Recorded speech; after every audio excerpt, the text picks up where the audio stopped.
আজ আমি আপনাদের সংগৃহীত একটি শিক্ষণীয় গল্প পাঠ করে শোনাব। তাহলে শুরু করছি। আপনি কখনোই জীবনে কি করবেন না।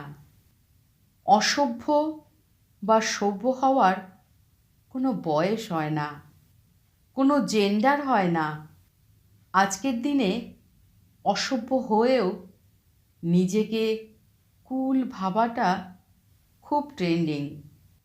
তাই কিছু কিছু মানুষকে আজকাল প্রায় বেশিরভাগ মানুষকেই কিছু জিনিস শিখতে হবে। যেমন কারোর বাড়ির নিমন্ত্রণ খেতে গিয়ে তাদের সামনে তাদের খাবারের সমালোচনা করবেন না। ভালো না হলেও ভালো বলুন, নয়তো চুপ থাকুন। চুপ থাকতে না পারলে সেখান থেকে সরে যান। কেউ রান্না করে খাওয়ালে তাকে অ্যাপ্রিসিয়েট করুন, কারণ তিনি অনেক খেটে খুঁটে রান্না করেছেন শুধু আপনার জন্য। এটা ভদ্রতা।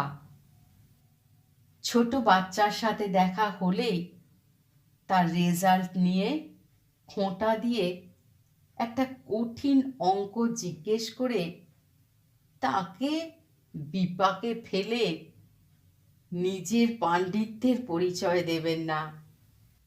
কে বলতে পারে ভবিষ্যতে ওই বাচ্চাটির মাসিক স্যালারি আপনার সন্তানের বার্ষিক আয়ের সমান হতে পারে। কারোর সাথে প্রথম সাক্ষাতে তুই কত ফুলে গেছিস, চুলগুলো কেমন পাতলা হয়ে গেছে, কেমন কালো হয়ে গেছিস না বলে জিজ্ঞেস করুন, কেমন আছিস বা আছো। এটাকে ম্যানার্স বলে। কে কখন বিয়ে করবে, কে কবে বাচ্চা নেবে, এটা সম্পূর্ণ মানুষের নিজের ব্যক্তিগত বিষয়। ফুলসজ্জার দিন বা কাজ কোনোটাই জানার আপনার এখতিয়ারের মধ্যে পড়ে না। তাই নিজের চরকাটি চকচকে রাখুন। পৃথিবীতে সব মেয়ের জীবনে প্রায়োরিটি, লক্ষ্য আলাদা। তাই কোনো মেয়ের চাকরি, বাচ্চা একসাথে সামলালে তাকে একটি মেয়ে হয়ে আমি তো বাবা ওই রকম কাজের লোকের কাছে রেখে বাচ্চা মানুষ করতে পারবো না, আমার বাচ্চা আমায় ছাড়া থাকবেই না বলে তার এফোর্টকে ছোট করা বন্ধ করুন। আপনি কেবলমাত্র সন্তান প্রতিপালন করতে চেয়েছেন, এটা আপনার চয়েস। সে সংসার, সন্তান, ঘর বাড়ি, সন্তানের দায়িত্ব নিতে চেয়েছে, এটা তার চয়েস। সিম্পলি।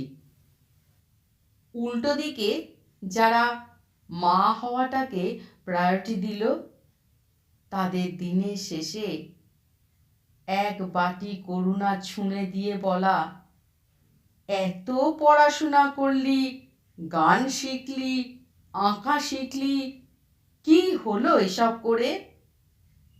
কিছুতেই তো কিচ্ছু হলো না, টাকাগুলো নষ্ট।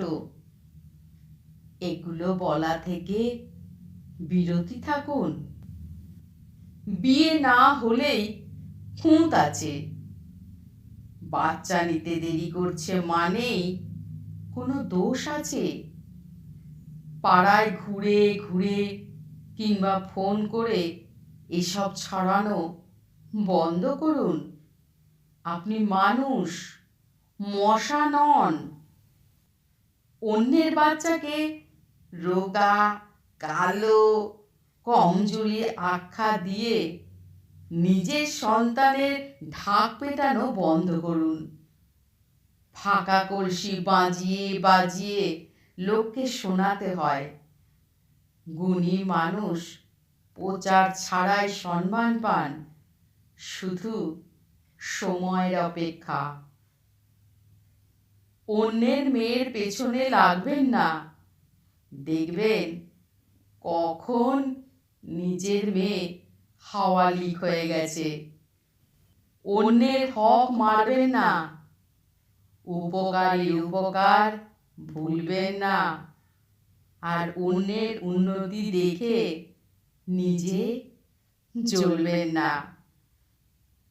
জেলাসির চরম সীমায় পৌঁছে দয়া করে তুক, গুণ, ভূত, পেতনি পাঠাবেন না। এই ভূত যদি উল্টো পথে হাঁটে, কেঁদে কুল কিনারা পাবেন না কিন্তু। মোট কথা, মানুষ হয়ে মানুষের পাশে থাকুন।